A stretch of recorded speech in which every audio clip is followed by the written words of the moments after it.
Okay. All right, so let's start off with a discussion of the different views that were held. Just a brief overview of the historical views that were held concerning the atomic structure. So initially it was thought, and this was called the classical view, it was thought that small particles like electrons behave pretty much the same way as larger particles or larger objects, all right?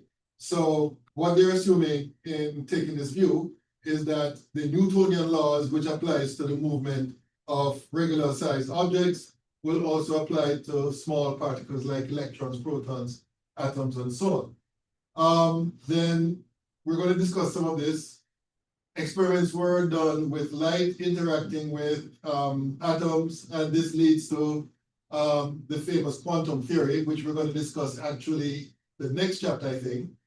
And based on those experiments, we now have the current view of electrons and atoms, which is called the quantum view. And what you're going to find is that the way electrons behave, especially in atoms, do not mirror or is in any way similar to the behavior of regular sized atoms. And that's basically as a result of the quantum theory that was first put forward by a German scientist by the name of Schrödinger. All right, so that's just basically a brief history of how we arrive at our current view of how electrons behave in atoms. Now, let's talk about the discovery of electrons, right? Now, this guy, Johann Hittorf, if I'm pronouncing it right, carried out this experiment, right? So let me just describe what's happening here. What we have here is a tube that is evacuated, right? So basically, there's no gas present in this tube. We have two electrodes, one cathode here, one anode here, connected to an electricity source. So when everything is switched on, what was discovered was that there's a stream of particles that emanate from the cathode and is attracted to the anode, right? And the first thing that was noticed about these particles is that they travel in straight line, right? And it seemed to suggest that because the cathode is negative and the particles are leaving the cathode and being attracted to the anode, it suggests that these particles are negatively charged, all right? So that's basically all that can be concluded so far based on this particular experiment.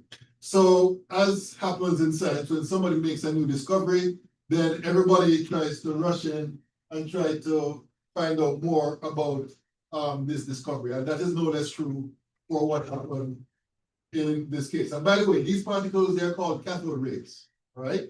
So people started to investigate these particles, and what was found was that these rays can be deflected by the presence of either an electric field or a magnetic field, right? So this picture that you're looking at here is a replica of that same experiment, excepting that there's a magnet that is placed down here. And the stream of particles that is produced here is deflected towards the magnet, right? So that was another thing that was discovered about these particles, that they can be deflected by a magnetic field and also by an electric field, all right? Even though that's not shown there, but that's basically what was discovered as well. So a guy by the name of J.J. Thomson, he basically designed an experiment which involved what we just looked at, but he did some modifications because he was interested in finding out the true nature of these particles quantitatively, right? So basically, let me just show you or explain to you what is being shown here. This is a schematic representation of his experiment. So here we have the cathode connected to the electricity source, and the other part of the electricity source, the positive part, is connected to an anode. The modification that he made here was that he has a slit in the anode. So the beams, the cathode rays that emanated from the cathode will be attracted to the anode, but some of them will pass through the slit, and another slit is provided here to form a beam, and then that beam is directed into this region. Now, this region has a combination of a magnetic and electric field. So these two cylindrical objects here, those are the magnets, and these two plates are connected themselves to another electricity source and provide an electric field, right? And what he did was that he made adjustments to the electric fields and the magnetic fields, and he looked at the effect that it would have on a beam that is coming from this link here. And of course, as we said before, the magnetic field and the electric field will basically deflect the beam, So he did some quantitative measurements by looking at the extent to which deflection takes place. So he has a scale right here to measure the deflection, right? And I won't go through all the calculations. I remember when I was in school, I minored in physics, so I remember spending some time studying this in class. And basically, this led to the discovery of the ratio between the mass of the particle, which makes up the cathode rays, which are now electrons, divided by the charge of the electron. And he discovered that the mass to charge ratio of the electrons is equal to minus 5.686 times 10 to the minus 12 kilograms per coulomb. Now, this unit here, you might not be familiar with. It's a unit of charge. It's the SI unit of charge, coulomb unit, all right? So this is what J.J. Thomson discovered as to the mass to charge ratio of the electrons, all right? So that was a very important discovery in terms of discovering the nature of these particles. Okay, so that's J.J. Thomson's experiment. And then, of course, people are not satisfied because, of course, scientists will want to know, okay, we know what the mass to charge ratio is. So what is the mass and what is the charge, right? So that leads us to another experiment that was done by this guy. I think he was from the Netherlands, Millikan, right? So he basically came up with an experiment, his famous oil drop experiment. And just to explain, oh, by the way, before you get into that, so this guy, he's credited with coining the term electron for the particles that were produced in the experiments I showed you earlier. Okay, so Millikan, he came up with this experiment. So let me try to describe what this experiment is all about. Basically, he had some oil here in this particular vessel here, and this contraption here allows him to spray fine droplets of oil into this part of the experiment. Now, this plate is a cathode. It's connected to an electricity source, but it has a small hole in it which allows the oil drops to fall through. Here, there's a source of ionizing radiation. What this does is that it basically produces energy which knocks off the electrons from the oil drop, and therefore the oil drop is charged, right? Here we have the negative electrode, which would be the cathode, right? So if you can adjust the electric field between the two plates, right? What can happen is that you'll be able to suspend the oil drop because the oil drop is now charged, right? And here's a telescope here, which allows you to observe the suspension of the oil drop in that setup, right? And again, this is another experiment that I remember I studied as a student in my physics classes. And basically there's some calculations involved, which I won't get into. But basically as a result of the suspension, which indicates that the gravitational pull would be equal to the pull upwards due to the electric field. Basically, he determined, again, due to subsequent calculations, what the charge on the electron is, right? You remember, the electrons are knocked off from the oil drop, and the oil drop become positive. He determined what the positive charge is, and therefore, the positive charge would be equal to, in magnitude, the negative charge. And based on that, he determined the charge on the electron.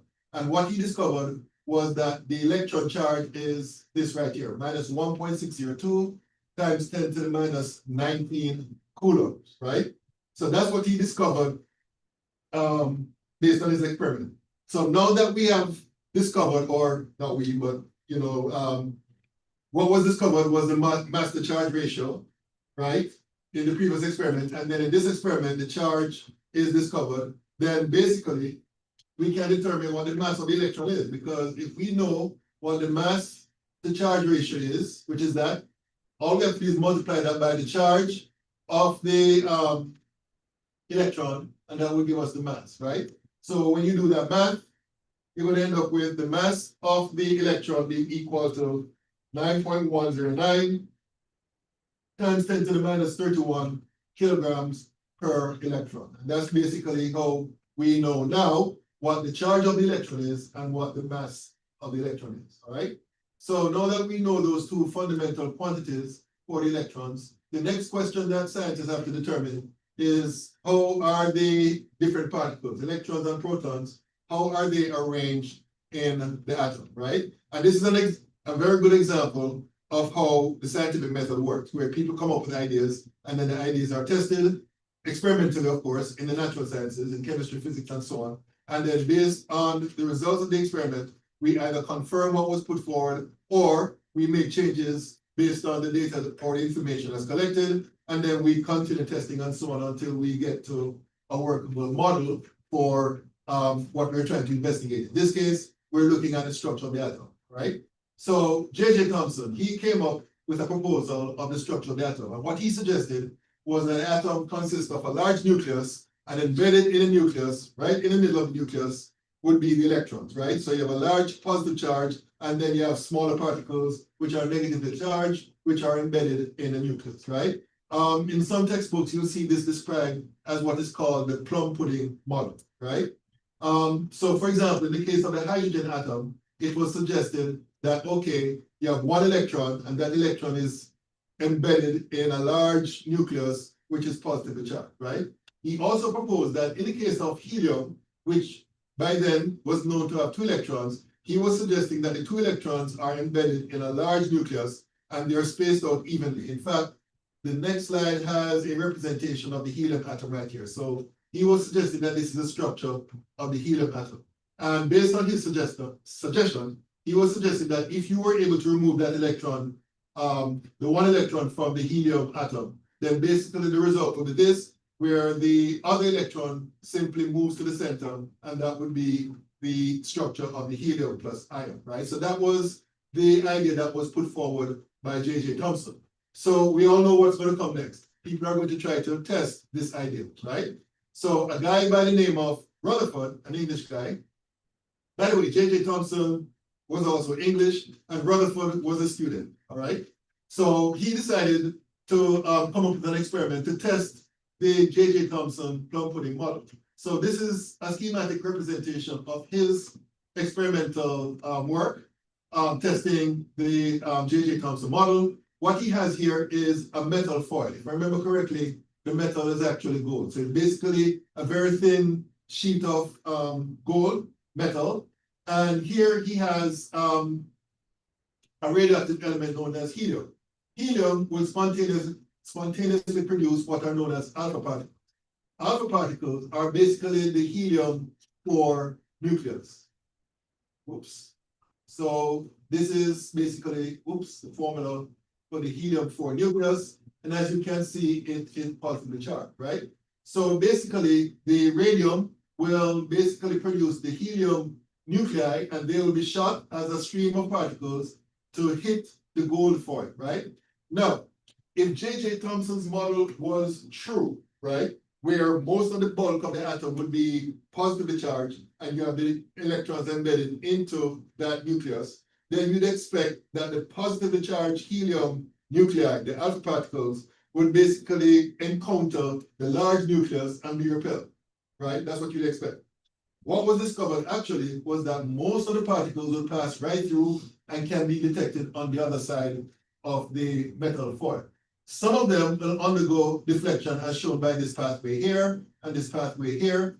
And some of them, in fact, a minority of them would be reflected in the other direction, all right? So this basically contradicts the plum pudding model. So this begs the question, how can we explain this particular observation, right? And basically, according to Rutherford, based on this experimentation, he came to the conclusion that in actual fact, the atom consists of a very concentrated nucleus, which is positively charged, surrounded by the electrons, which are more spread out and diffuse, all right? So in other words, this is what he suggested based on his experimental results, right?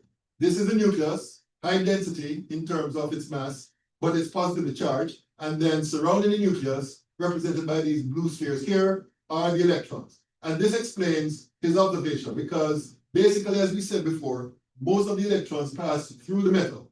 So basically, most of the electrons will not encounter, I'm sorry, not electrons.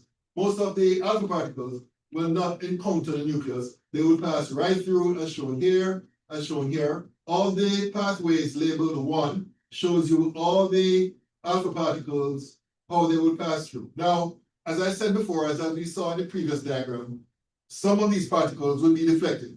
So that can be explained by some of these nuclei, alpha particles coming close to the nuclei and then be deflected as a result, such as indicated here in the pathway label 3. As you can see, it comes close to the nuclei and then is repelled or deflected as shown here.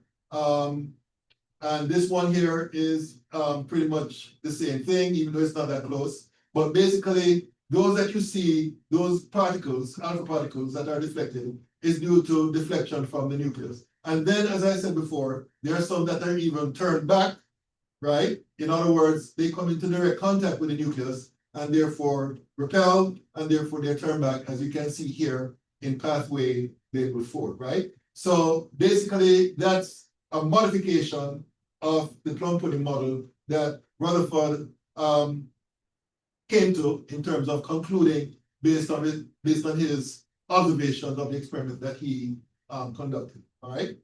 Okay, so that's the Rutherford experiment and the interpretation of that.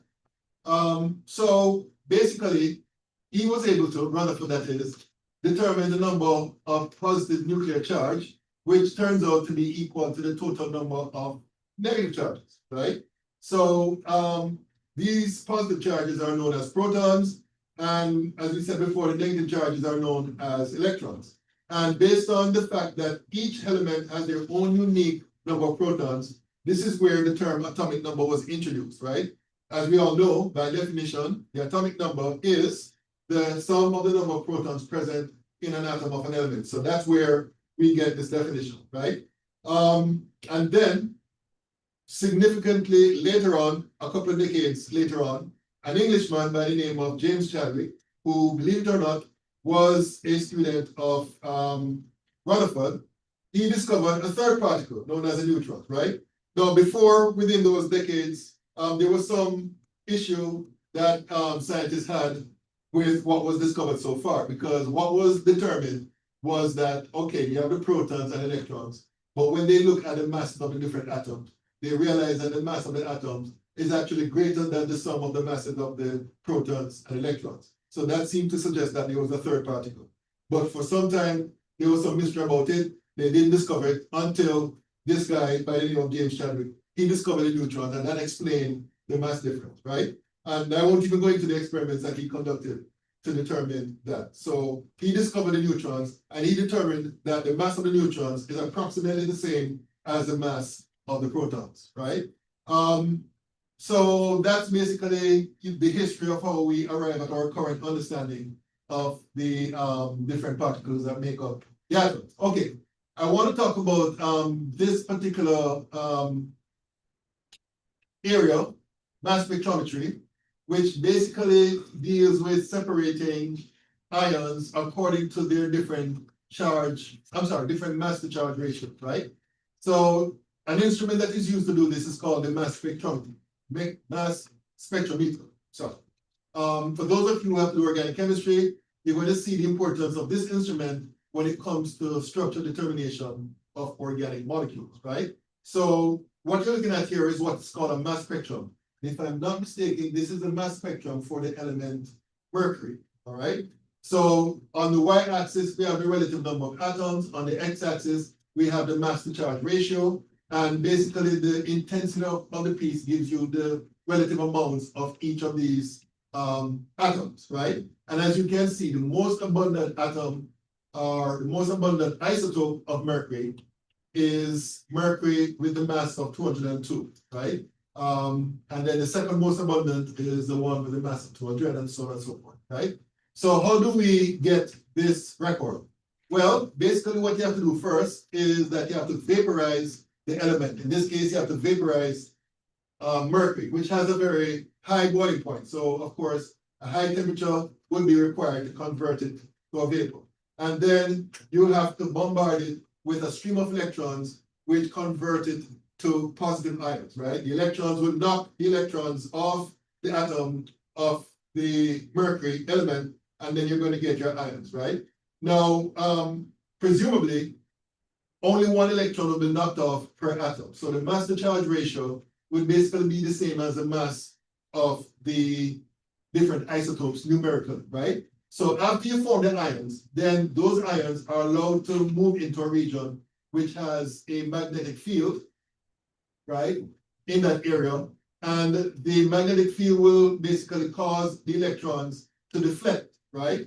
The heavier atoms or the heavy isotopes will deflect at a more smaller radius in terms of the arc of path of the particles that they will be following, right? So basically this here would be lighter, and then the heavier isotopes will basically experience a larger radius in terms of the deflection, right? So this one will deflect and land here. These two atoms will, well, they'll be ions by now, will deflect and land here and so on onto a photographic plate, right? So basically an impression will be made on a plate, and the level of intensity of the impression is basically proportional to the number of ions that hit that spot on that plate, right? So as you can see here, when you look at the plate here, you see that the most intense line would be the line corresponding to a mass of 202, and you see the others as well, all right? So this is basically used to separate the isotopes so that you can determine the percent abundance of each isotope that is present in a particular element. And that can be used not only just to determine that fact, but it can also be used to basically determine structures of molecules, especially organic molecules, all right? Okay, so that's the mass spectrometer. Okay, so now we're going to get into wave motion. And it might not seem evident or obvious to you right now, but this actually is related to atomic structure. So pretty much we have to understand the nature of waves, how they behave and so on, in order to get an appreciation for atomic structure. So we're going to talk about wave motion. And I'm quite sure, you know, as kids, we have had the experience of playing with a rope, which is attached to a fixed end, and you move the rope up and down, and of course, you get a waveform being created as a result of the different parts of the rope moving up and down in a kind of uniform fashion, right? So basically, we all know that the particles of the rope are not moving along with the wave. It's the energy generated from one end that is moving along the wave, and that's how the waveform is created, all right? So there are a couple of characteristics of waveforms that we need to understand. One of them is the height of the crest or the depth of the trough, right? So there was a, okay, oh, okay, sorry. I thought it was another diagram, but anyway, we can go ahead with this, right? So here we have a waveform, right? I'm not going to get into right now exactly the fact that this represents an electromagnetic wave, right? I'll get into that shortly. I just want to focus on the nature of the wave, right? So this is the waveform right here, all right? So the height of the crest or distance from the maximum point of the wave here, and the line of no displacement, right? So that is called the amplitude of the wave, all right? So that's one characteristic of the waveform that you need to be aware of, all right? Another characteristic of the waveform is what is called the wavelength. The wavelength, in some textbooks, they define it as the distance between two successive maximum points, right? And the Greek letter lambda is what is used in, you know, most scientific literature to represent the wavelength, all right? So that's a wavelength. We can also look at a wavelength in terms of the distance between two successive minimum points or troughs, right? So that can also be called a wavelength as well, all right? So that's another characteristic of the wave. Now, so that's the wavelength there, as stated earlier. That's the distance between two successive peaks or troughs. Another characteristic of a wave is called the frequency of the wave, right? And this symbol here looks like a V. It's actually a Greek letter, nu, right? In some textbooks, not many, however, they use the letter F as well. And this represents the frequency. And the frequency, by definition, is the number of cycles of the wave that passes through one point per unit time. And usually, the unit of time is seconds, right? So, let me put seconds here in parentheses. So basically the unit of frequency is seconds to the -1, which is also known as a Hertz unit, Hz, all right? So that's frequency, all right? So that's another characteristics of a waveform. And the amplitude I mentioned before, it's the maximum height of a wave from the line of no disturbance through the center of the wave beam, all right? So that's the amplitude. So basically, those are three characteristic properties of waves, any waveform, all right? Now there's one more characteristic property of a wave, and that's the speed of the wave. And that speed is basically, can be calculated by multiplying the wave frequency multiplied by the wavelength, right? So if the frequency is expressed in seconds to the -1 and wavelength is expressed in meters, then the speed of the wave would be expressed in meters per seconds or meters seconds to the -1, same thing, all right? So that's the relationship between the wavelength and the frequency, all right? So it's important that you understand these properties. Why? Because we're going to apply this to electromagnetic radiation, which is a form of, which is a waveform, a form of wave, all right? And understanding that will lead to our understanding of atomic structure. So what I need to do now is go back to a diagram which I talked about earlier, right? This diagram right here, right? So when it comes to electromagnetic radiation, right? It has two parts to it, right? And both parts are waveforms. One part is the electrical field component, which is represented by the red colored line here, the red colored waveform, right? And then you have the magnetic field component, which is represented by this black and blue wave, which is actually perpendicular to the first one, right? So you have those two waveforms traveling simultaneously, sharing the same wavelength, sharing the same amplitude, sharing the same frequency, but the difference is that they are right angles, all right? So that's the nature of the electromagnetic wave, right? So as stated here, they originate from the movement of electric charges, and that movement produces fluctuations in electric and magnetic field, right? So that's basically what we'll be looking at in this chapter as we try to understand how this relates to the atomic structure. Okay, so it turns out that all forms of electromagnetic radiation has the same value of speed, which is, I think I have this out of order. I'm sorry about this, folks. The speed of all forms of electromagnetic radiation is 3.00 times 10 to the 8 meters per second, right? So that is true for all forms of electromagnetic radiation. They all have the same speed in vacuum, all right? So it doesn't matter what type of radiation it is, that's the value of its speed, right? So basically this speed here will be equal to lambda times nu, as we saw before, right? So the difference between the different waveforms would be their wavelengths and their frequency. But when they multiply, you're going to get the same value, right? So the slide that's before this, which should be after this, I'm going to go to now, shows you all the different waveforms, all the different forms of electromagnetic radiation, right? And the way they have it ordered, going from left to right, they have it ordered in terms of increasing wavelength going from left to right, all right? So at the lower end of the wavelength, you have what are known as gamma rays, right? And then there's some overlap between gamma rays and X-rays. And then we have the ultraviolet region. And then we have a narrow band here, which is the visible region. That would represent the form of radiation that our eyes as humans can detect, the different colors of light, all right? And the way I remember the order of the color is actually in the other direction. I use this memory aid, Roy-Biv. Maybe you will find this useful, right? Roy-Biv, Roy-Biv, red, orange, yellow, green, blue, indigo, and violet, right? That's the order of the different colors. And I remember reading somewhere that only of the human species, only the females can determine or tell the difference between indigo and violet. I don't know how true that is. I know I can't tell the difference, so there's probably some truth to that, all right?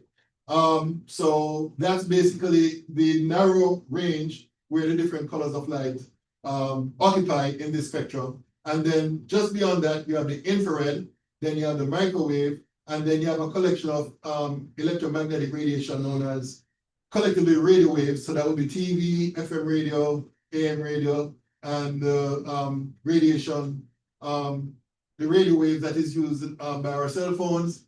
And then you have extra low frequency radiation at the other end. All right, so that's basically what we call the electromagnetic spectrum. All right, and as you can see, especially looking at the scale above and the scale down here, the scale above gives you the frequencies, the scale below here gives you the wavelengths. The difference between the different forms of radiation would be their wavelengths and frequencies, right? But when you multiply the wavelengths and frequencies, you're going to get the speed of the wave being the same, 3.00 times 10 to the 8 meters per second. Okay, so I showed you that already. Okay, so let me see here.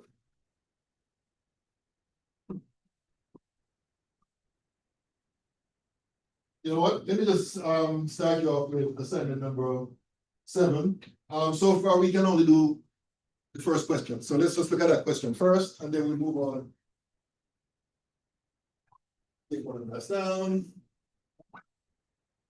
Take one of that down. That's for you. And that's for you. And for you guys out there in Zoom, I'm going to publish that now.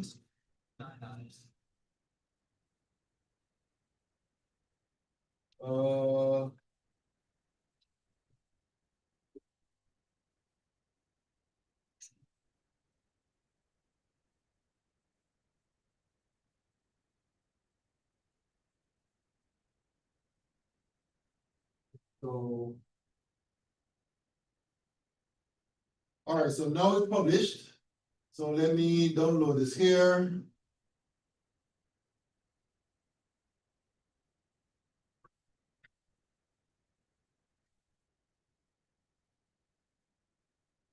Okay, so let me, all right, so we're just going to look at the first question. That's what we can do for now. So the question says an FM radio station broadcasts at 95.5 megahertz, calculate the wavelength of the corresponding waves, right? So remember now, the equation I gave you, it's working, is C, which is the speed of light, speed of electromagnetic radiation, is equal to lambda times nu, right? So what the question is asking for is the wavelength represented by lambda. So lambda is going to be equal to C over nu, right? Now C, as I said before, is a constant. It's always going to be equal to 3.00 times 10 to the 8 meters per second. Nu is the frequency, which is 95.5 megahertz. 95.5 megahertz, right? Now, remember now, the hertz unit is the same thing as seconds to the -1, right?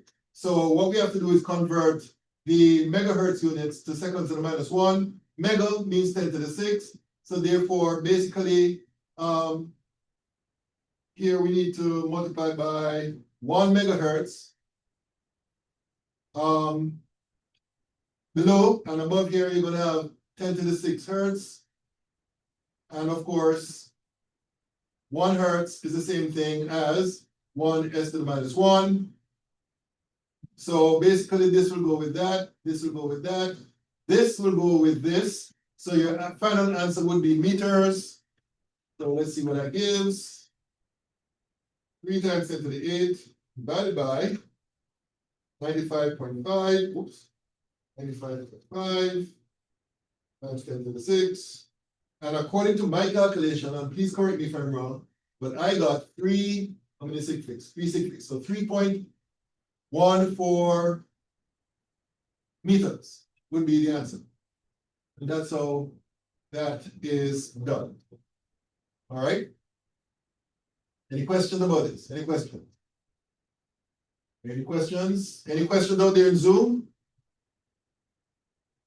Any questions out there in Zoom? Please feel free to chime in. All right, so that's question number one. You know what? We can do the part A of question number two. I just realized it. Hold on 1 minute. Check something. Okay, we can't do this yet. We can't do the B part yet, but we can do the A part. So let me clear this. If that's okay, can I clear this? All right, so let me clear this. And let's look at the A part of number two. All right. Now, in the case of the A part of number two, they gave us the wavelength, 7.80 times 10 to the 2 nanometers. And the A part is asking for the frequency. So remember, the equation is C is equal to lambda times mu. So let me ask you this. How would you approach this problem? How would you determine the frequency that the question is asking for? Let me hear some ideas. They gave you the wavelength, and they're asking for the frequency, and you know this relationship right here. So how would you find the frequency, which is nu? U is equal to what?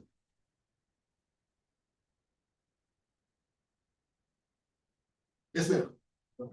C over lambda. Okay, very good. And C is equal to?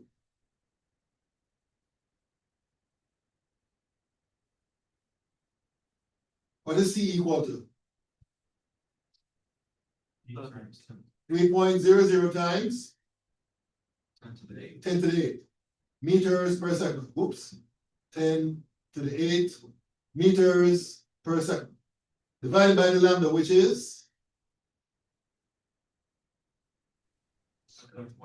7.80 times 10 to the 2. But please know the units, nanometers. So we have to do something to this, because we have meters here, right?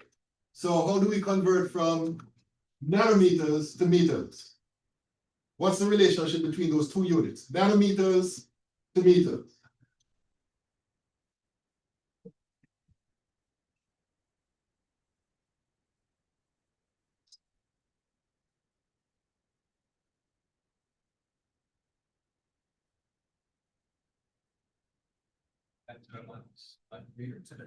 I'm sorry? Right, 1 nanometer is equal to 10 to the minus 9 meters, right? So this will cancel with this. This will cancel with this. So your final units would be S to the minus 1 or hertz, right? So let me do the calculation here. 3 times 10 to the 8 divided by 7.80 times 10 to the 2 times 10 to the minus 9. Oh shoot, I did something wrong. Let me do this way. 7.8 times 10 to the 2 times 9 over that. And then multiply by 3 times 10 to the 8. Okay, so the answer I got, and again, please correct me if I'm wrong, I got rounded out to 3 sig figs, 3.85 times 10 to the 14 seconds to the minus 1. All right, so that's what I got. Okay, any questions about this? Any questions? All right, so we're going to go back to the PowerPoint. Let me clear this first.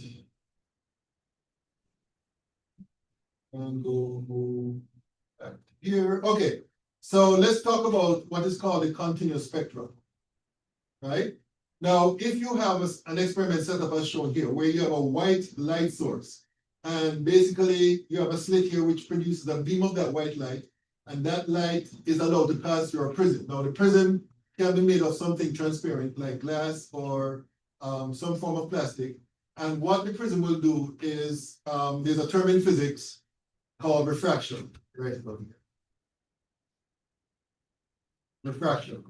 Right, refraction basically means that the beam of light bends as it passes from the air into that medium, right?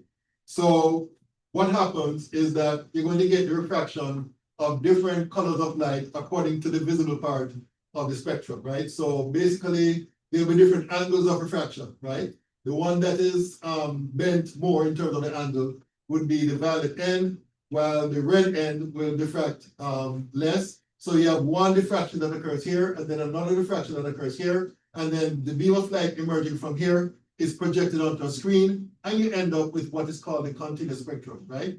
And basically what this indicates is that any white light that comes from any white light source is basically a mixture of these different colors of light, all right? The red, orange, and so on, all the way down to violet down here, all right?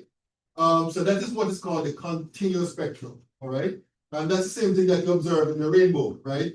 You know, the rainbow is basically what is produced when light from the sun passes through the water droplets, which reflects, or I should say, refracts the different colors of light, and therefore you're going to end up with the rainbow with the same colors in the same order as you see here, right? So that's the continuous spectrum. Now, of course, the different colors of light produced in the continuous spectrum reflects the different wavelengths and frequencies, right? So these are the numbers here for the different colors shown in the continuous spectrum. And as you can see, the longer wavelengths are associated with the red color, and down here at the other end, where you have the violet colors, would be the shorter wavelengths. And the frequencies would be the inverse of that, because going back to this equation, C is equal to lambda times nu. What this indicates is that there's an inverse relationship between the wavelength and the frequency. So the longer the wavelength, the shorter the frequency, and vice versa, all right? Okay, so that's a continuous spectrum. Now, there's a different type of spectrum that is produced when certain elements are have an electric discharge allowed to pass through it, and it produces radiation, lights of different colors, right? And what is shown here is a setup for what is called a hydrogen lamp. Basically contains hydrogen gas at a very low temperature. You have two electrodes, which are kind of hard to see up top here and below here. And those electrodes are connected to an electricity source. And then when you flip the switch, the gas in the tube lights up.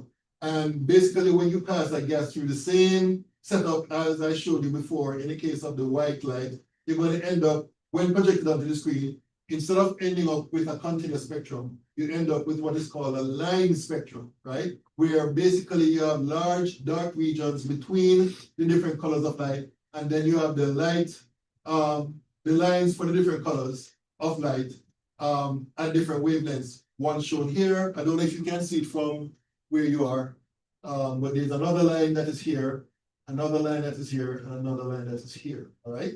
So we call that a line spectrum. And this is basically what you'll find when you carry out this experiment, where the element that is present here is in the form of a gas at low pressure, all right?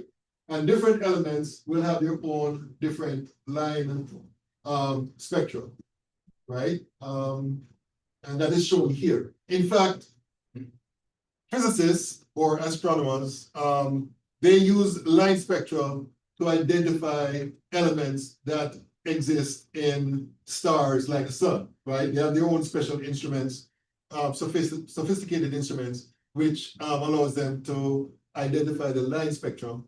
Because each element has their own unique line spectrum, you can tell, for example, that, let's say iron, I know iron is one of the elements that exists in the sun as a gas, all right? And so on and so forth, all right? So that is basically what this is stating right here. Each element has their own unique line spectrum, so you can use it to identify your particular element. Okay, and the name given to this is called the atomic emission spectrum. Okay, so now we're going to get into the quantum theory. And let me just warn you, the quantum theory is a very complex theory, a lot of which, a lot of the observations and conclusions are very difficult to comprehend. And as a result, it's, what's the word I'm looking for? It's not as easily understood as other different fields of science. And there's still yet a lot to be discovered and discussed as far as quantum theory is concerned. So I can totally appreciate if you might have some negative reaction to what we're going to get into, but we have to cover this topic, all right? Okay, so let's talk about black body radiation. Now, this guy Planck, I think he was from Germany, he proposed that atoms in a substance that is heated will be vibrating.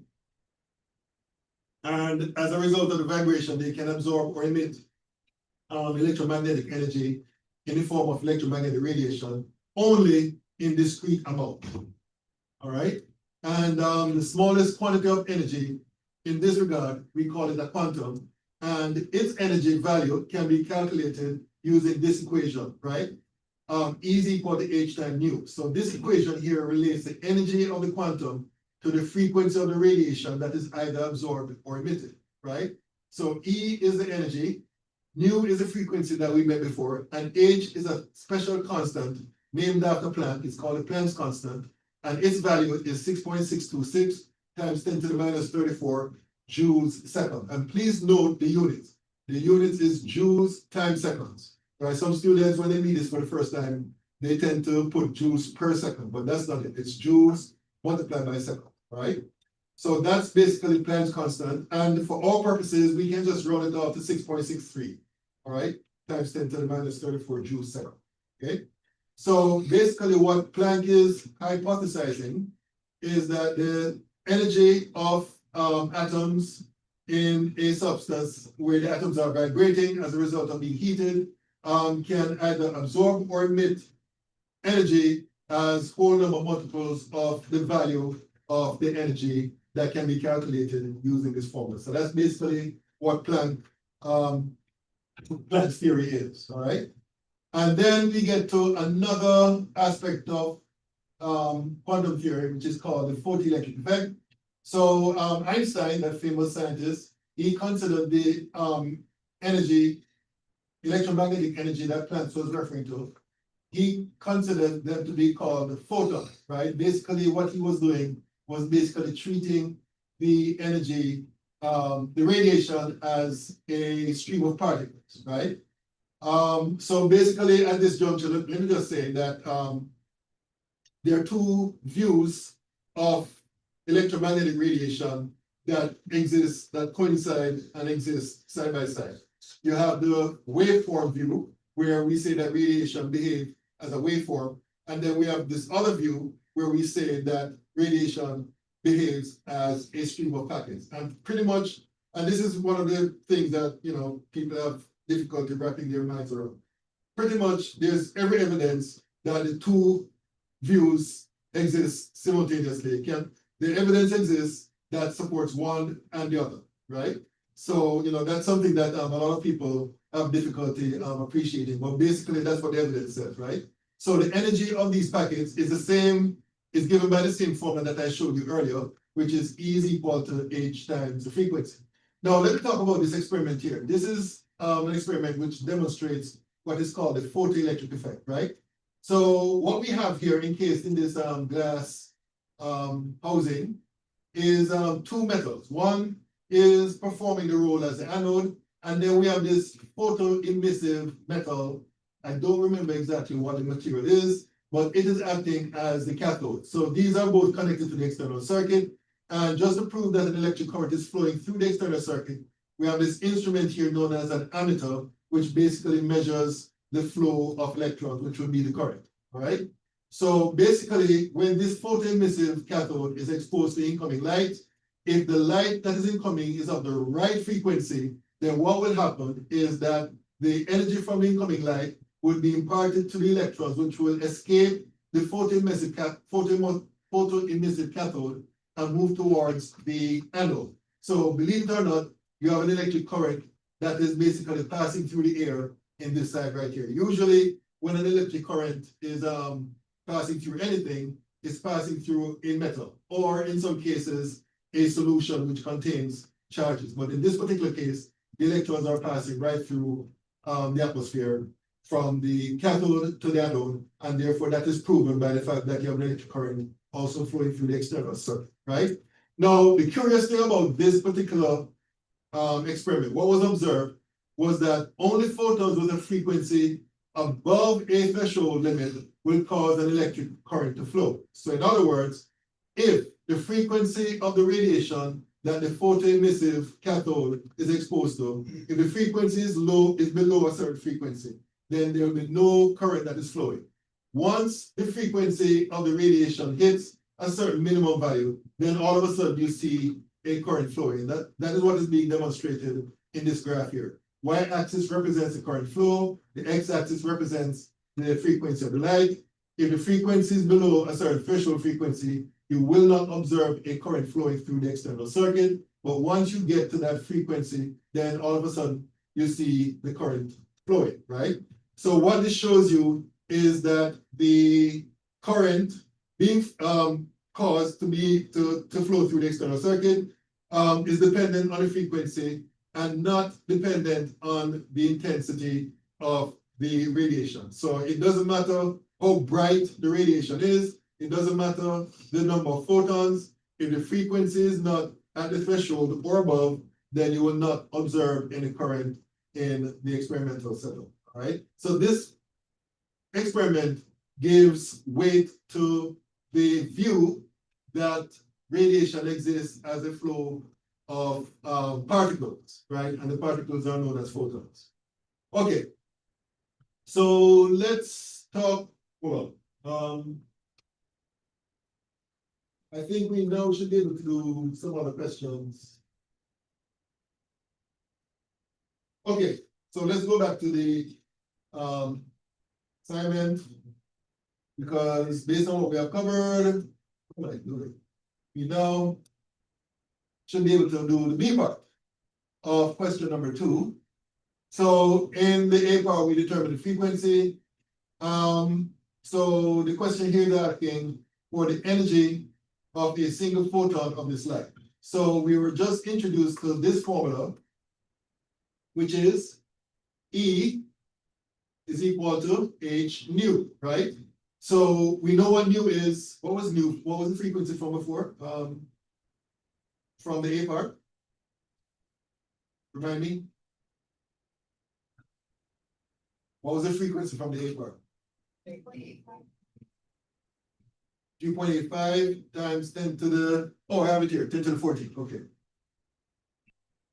S to the minus 1, right? So all we have to do is multiply that by Planck's constant, which is 6.63 times 10 to the 34 joules second, all right? Give me 1 minute here, let me just check something.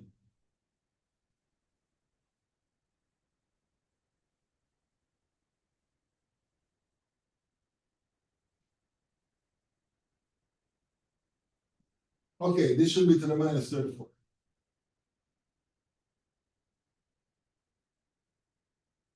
And that's it. In terms of the setup, so 6.63 times 10 to the minus 34 times 3.85 times 10 to the 14. And according to my calculation, again, please correct me if I'm wrong, but I got 2.56 rounded up to 366 times 10 to the minus 19 joules.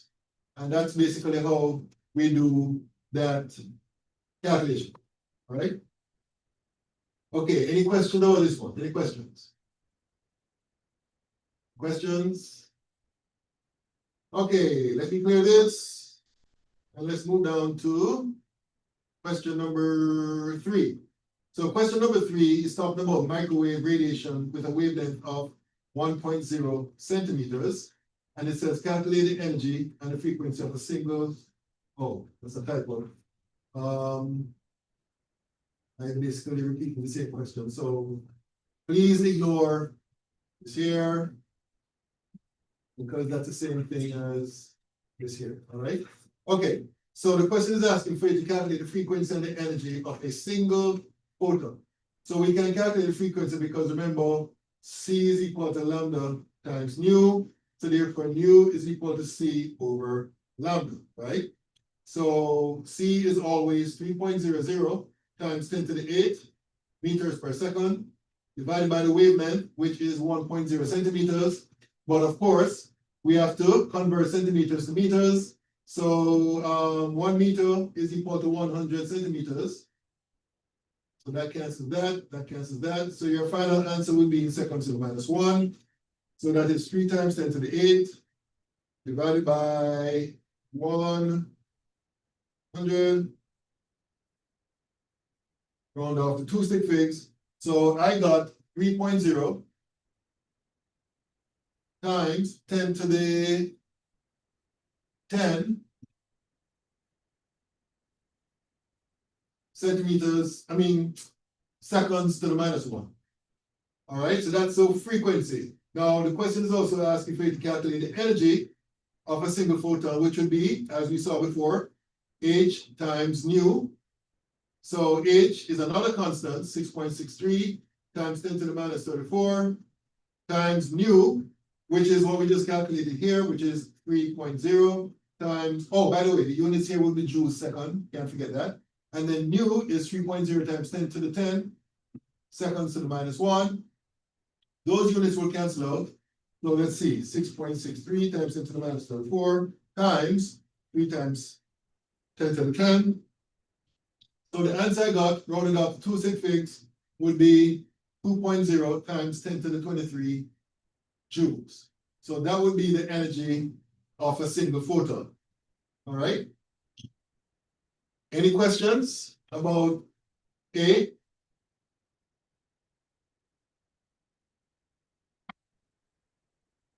Any questions? Okay. In the case of B, it's asking for the energy of Avogadro numbers of these photons, right? So how do you think we would get that? This is the energy for one photon, right? So how would we calculate the energy for Avogadro number of these photons?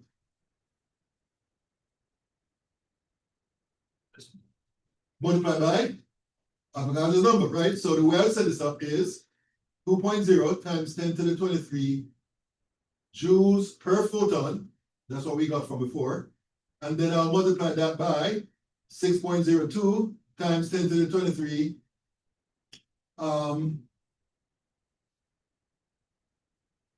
photons. All right. So that cancels with that. Let's see what that gives. That multiplied by 6.02 times 10 to the 23. So according to my calculation, this works out to be equal to rounded up 2 sig figs, 12 joules. And that's it. All right. Any questions about it? Any questions? No questions? Okay, let me clear this. And let's see what is in store below. Okay, let's look at number 4. All right. It says the primary visible emissions from mercury occur at 404.7 and 435.8 nanometers. Calculate the frequencies of these emissions. Okay, what I'm going to do is do the calculation for one, and I'm going to leave you to do the others on your own, right? So I'm going to focus on the 404.7 nanometers, right? So remember again, this is the equation we're going to use. C is equal to lambda times nu. They gave you lambda. We know what C is, so nu is equal to C over lambda. C is equal to 3.00 times 10 to the 8 meters per second. And lambda is 404.7 nanometers. And again, we have to convert from nanometers to meters.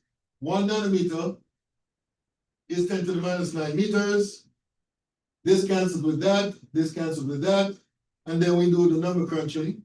3 times 10 to the 8 divided by 404.7.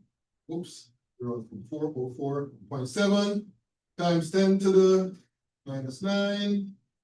And according to my calculation, this works out to equal to 7.41 times 10 to the 14 s to the minus 1 or hertz.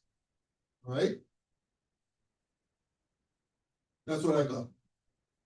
Okay, any questions about this? Any questions?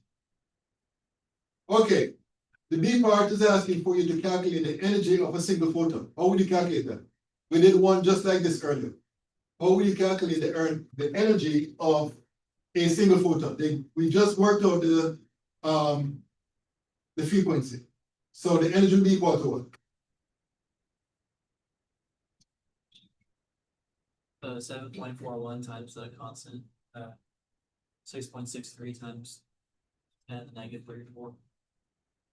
Times 6.63 times 10 to the minus 4, I'm sorry, minus 34 joules second, right? And that's it. Let's do the calculation. So 7.14 times 10 to the 14 multiplied by 6.63 times 10 to the minus 34.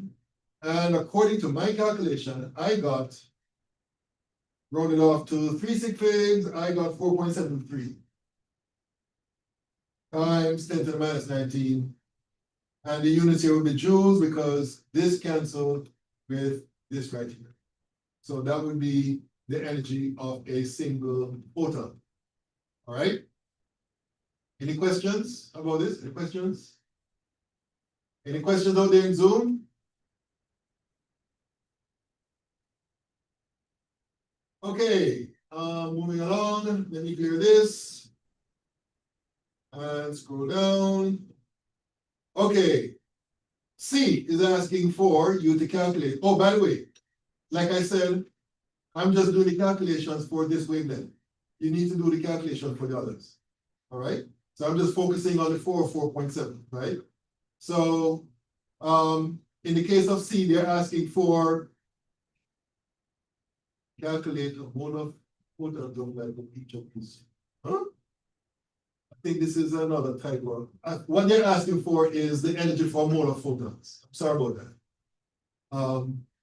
Basically what they're asking is calculate the energy for a mole of photons of light with each of these wavelengths, right? So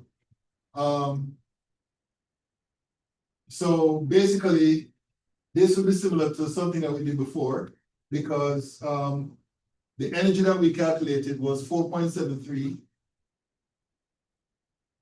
times 10 to the 19 joules per photon, right? And we know that for 1 mole of photons, that one mole of photons will contain 6.02 times 10 to the 23 photons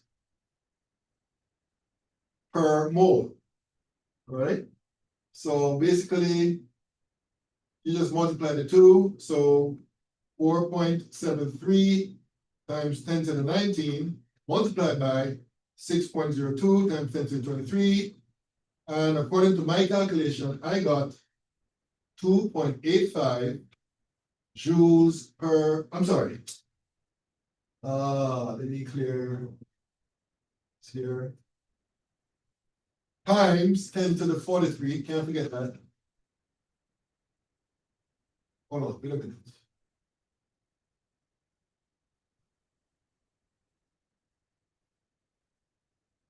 The answer for the B part, was it 4.73 times 10 to the minus 19, right? Yeah. Okay, my bad. So this should be minus 19, all right? So let me do this, let me redo this. 4.73 times 10 to the minus 19 multiplied by 6.02 times 10 to the 23. And according to my calculation, when rounded off to 3 sig figs, I got 2.85 times 10 to the 5 joules per mole of photons.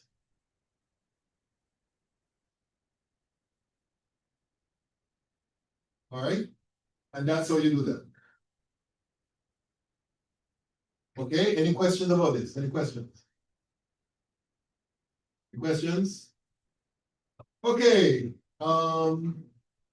here it is. Go down. Okay, so that's as far as we can go based on what we have covered, right? So remember, when you're doing this, make sure you do the same calculations for the 435.8 nanometer, all right? All right, so going back to the PowerPoint.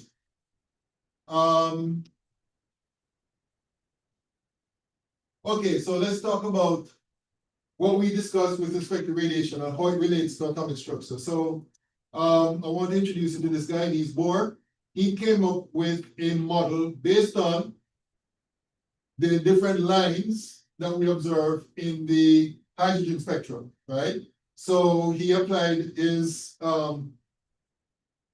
intellect and so on, came up with a theory which works well actually for hydrogen. Basically, what he suggested was that in the hydrogen atom, the electrons will exist in different orbits around it, surrounding the hydrogen atoms. In some textbooks, they call this the planetary model, right?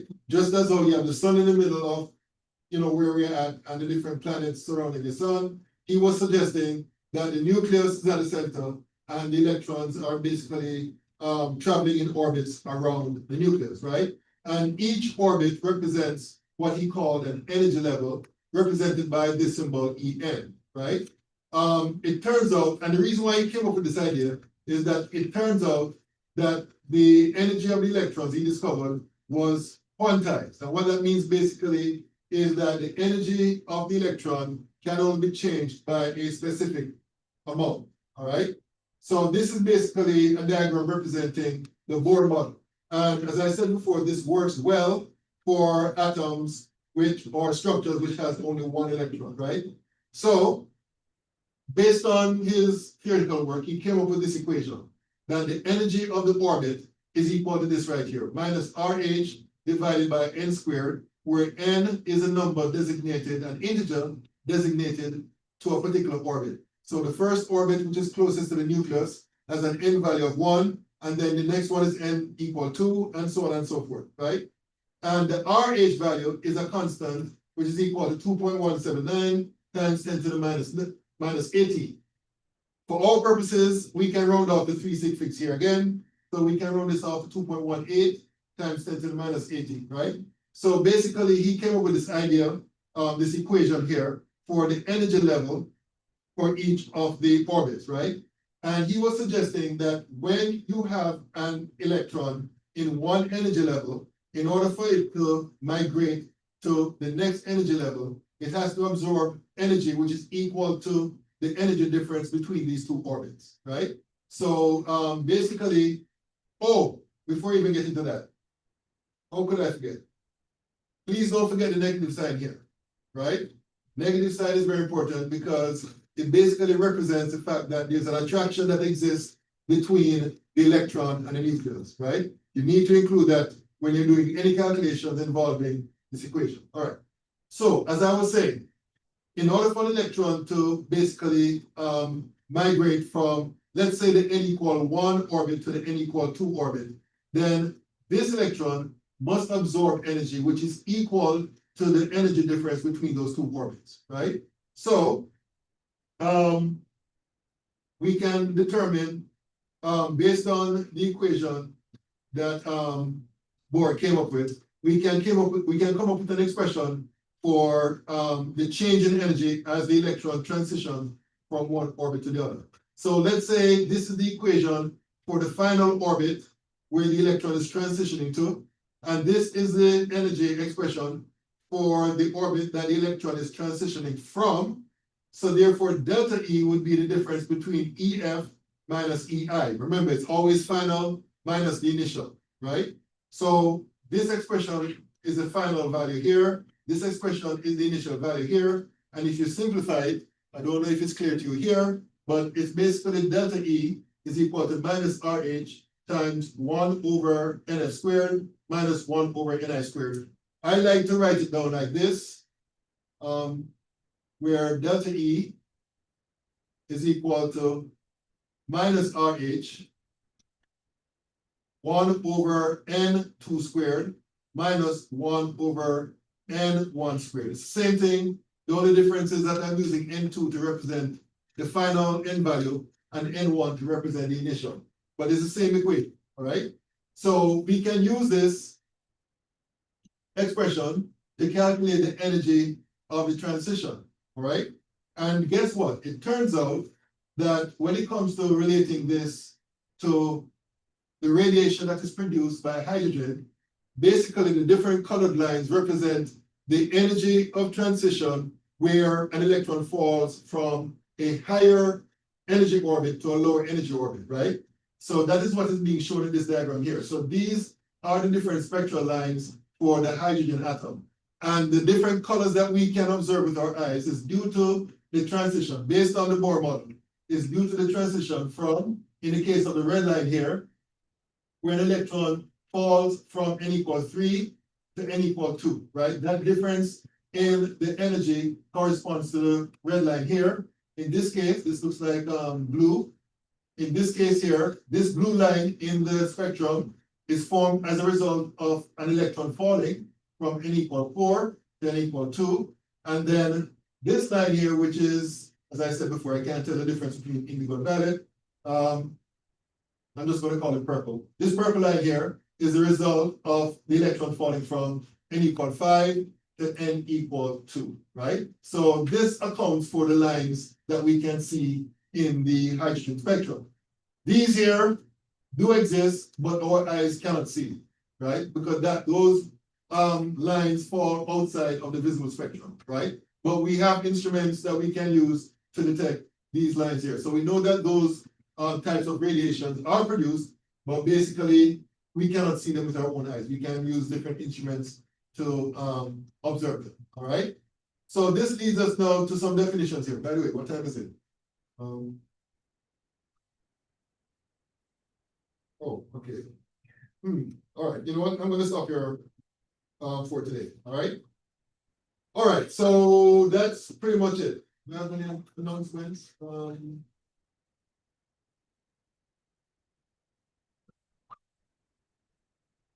I have a sneaking feeling there's something I should tell you guys.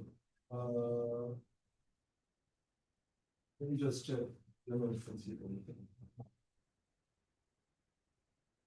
Oh, so of course, the test tube situation. Let me just check to make sure that I've posted the correct test tube in Canvas. That is located here. And that's this right here, all right? So make sure that you complete that. And this is due. Let's see. Sure it's Thursday. October 30, which is Thursday, yeah. All right, so make sure you do that. All right? I think that's all I have to say about it. All right, so that's it for today, folks.